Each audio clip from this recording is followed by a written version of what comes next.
આંગણવાડી સેવાઓ હવે થશે હાઈટેક. માંગણીઓનો સુખદ અંત અને ડિજિટલ ક્રાંતિ આવી ગઈ.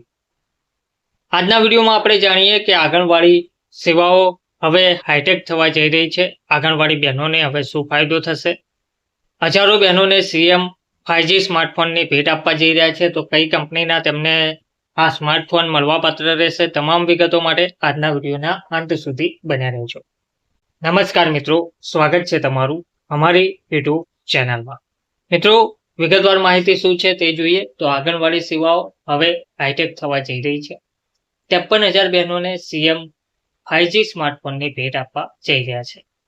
ગુજરાતમાં કુપોષણ મુક્ત અભિયાનને વેગ આપવા અને પોષણ અભિયાનને વધુ સચોટ બનાવવા માટે રાજ્ય સરકારે ઐતિહાસિક નિર્ણય લીધો છે. લાંબા સમયથી પડતર પ્રશ્નોને લઈને આંદોલન કરી રહેલી અંદાજે 53,000 થી પણ વધુ આંગણવાડી બહેનો, મુખ્ય સેવિકાઓ અને સુપરવાઇઝરોને હવે મુખ્યમંત્રી ભૂપેન્દ્ર પટેલના હસ્તે લેટેસ્ટ 5G સ્માર્ટફોનનું પ્રતિકાત્મક વિતરણ કરવામાં આવશે તેવું કહેવામાં આવી રહ્યું છે.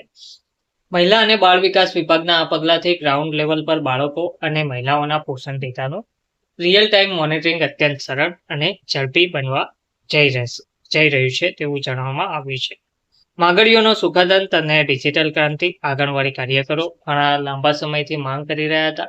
આખરે આંગણવાડી સંગઠનો અને મંત્રીઓની બેઠક યોજાઈ હતી, જેમાં આંગણવાડી કાર્યકરોને સ્માર્ટફોન અને અન્ય વહીવટી પ્રશ્નોને લઈને જે સતત રજૂઆતો કરવામાં આવી હતી અને રજૂઆતો કરી રહ્યા હતા, તો આ વિવાદનો આખરે ઉકેલ લાવવા માટે તાજેતરમાં જ સરકારના 5 મંત્રીઓના સમૂહ અને આંગણવાડી સંગઠનના અગ્રણીઓ વચ્ચે પ્રવક્તા મંત્રી જીતુભાઈ વાઘાણીના નિવાસસ્થાને મહત્વની બેઠક યોજવામાં આવી હતી. આ બેઠકમાં થયેલી ચર્ચા અને સંમતિ બાદ સરકારે આંગણવાડી સેવાઓને સંપૂર્ણપણે ડિજિટલ બનાવવાની દિશામાં આગળ વધતા બહેનોની માંગણી સ્વીકારીને અત્યાધુનિક 5G ફોન આપવાનું નક્કી કર્યું છે.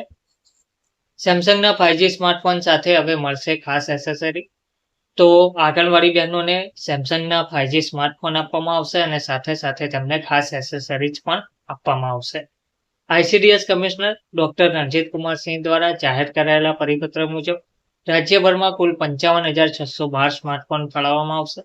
આ માટે Samsung A06 5G 6GB RAM 128GB storage મોડેલની પસંદગી કરવામાં આવી છે. આ પેકેજમાં બહેનોને માત્ર ફોન જ નહીં પણ તેની સાથે 15 વોટનું original adapter, back cover, tempered glass અને ડસ્ટ કવર જેવી જરૂરી એસેસરીઝ પણ આપવામાં આવશે.